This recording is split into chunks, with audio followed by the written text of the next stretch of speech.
Welcome to guys to in this my video. Today our video title is how Starbucks became the $100 billion business. So let's start the video.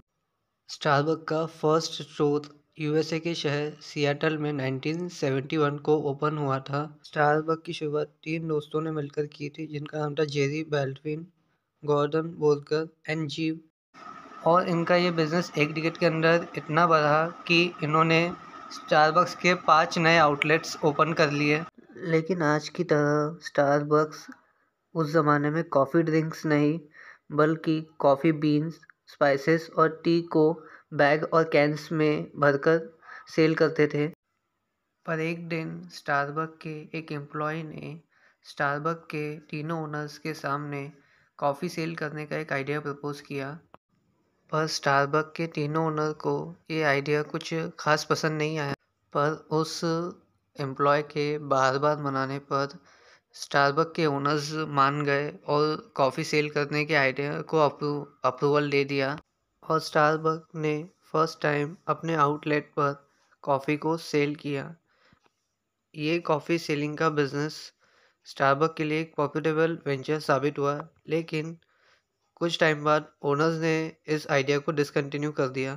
कुछ सालों बाद ही Starbuck ने financial crisis को face किया और in financial crisis की reason के चलते स्टारबक के तीनों ओनर्स ने स्टारबक को सेल करने का मन बना लिया था। फिर 1987 में हॉवर्ड स्कल्स ने स्टारबक के ओनर्स को 28 करोड़ की पेमेंट करके स्टारबक को अपने नाम कर लिया। और हॉवर्ड स्कल्स अगर स्टारबक में ना आए होते तो आज स्टारबक जो इस मुकाम पर है उस मुकाम पर कभी नहीं होता। और स्कल्स की मेहनत के बदौलत ही स्टारबक आज एक नंबर 1 कॉफ़ी ब्रांड है। स्टारबक को ख़रीदने से पहले हॉवर्ड स्टारबक में ही काम किया करते थे और उन्होंने ही स्टारबक के ओनर्स को बीन्स और स्पाइसेस बेचने की जगह कॉफ़ी सेल करने का आइडिया दिया था। पर हॉवर्ड का ये आइडिया ओनर्स को कुछ खास पसंद नहीं आया था।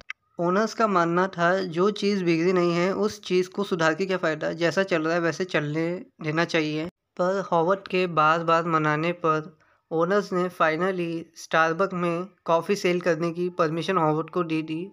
और इसके बाद स्टारबक ने कॉफ़ी बीन्स की जगह फर्स्ट टाइम कॉफ़ी सेल की अपने आउटलेट पे। और ये बिज़नेस उनके लिए काफ़ी प्रॉफिटेबल भी साबित हुआ। लेकिन कुछ टाइम बाद स्टारबक के ओनर्स ने इस आइडिया को डिसकंटिन्यू कर दिया। ये डिसीजन हॉवर्ड को कुछ खास पसंद नहीं आया था, जिसकी वजह से 1985 में उन्होंने स्टारबक्स से अपनी जॉब से रिज़ाइन कर दिया। स्टारबक्स से रिज़ाइन करने के बाद हॉवर्ड ने अपना खुद का कैफ़े इल जियोनेल को ओपन किया, पर इसको खोलना इतना आसान नहीं रहा। और हॉवर्ड जिन 242 इन्वेस्टर्स के पास अपने बिजनेस आइडिया लेके गए, उनमें से 90% ने उन्हें नो के अलावा कुछ नहीं दिया। बट इतने रिजेक्शन के बाद भी हॉवर्ड ने अपना हौसला कम नहीं हो दिया, दिन रात एक किया। और फाइनली हॉवर्ड ने 1986 में सिएटल में अपना फर्स्ट कैफ़े ओपन किया। 1987 में स्टारबक को बाय करने के बाद उन्होंने इल जियोनेल और स्टारबक के लोगों को मिलकर एक नया लोगो इंट्रोड्यूस किया। स्टारबक की ग्रोथ के लिए हॉवर्ड ने एग्रेसिव एक्सपेंशन स्ट्रेटजी का इस्तेमाल किया, यानी उन्होंने फटाफट स्टोर खोले। और 1992 में स्टारबक के 165 आउटलेट्स यूएसए में ओपन हो चुके थे और 1996 में ये आउटलेट्स 200 तक पहुंच गए थे। और स्टारबक के 3 साल बाद ही उसका 2000वां स्टोर खोला गया। स्टारबक को नंबर 1 बनाने के बाद सन 2000 में हॉवर्ड ने स्टारबक के सीईओ की पोस्ट से रिज़ाइन कर जिम डोनाल्ड को दे दी। स्टारबक के 3500 आउटलेट्स की जिम्मेदारी अब जिम डोनाल्ड पर आ गई थी। और फिर 2002 से 2007 तक 3500 आउटलेट से ये आंकड़ा डायरेक्ट 15,000 तक हो गया।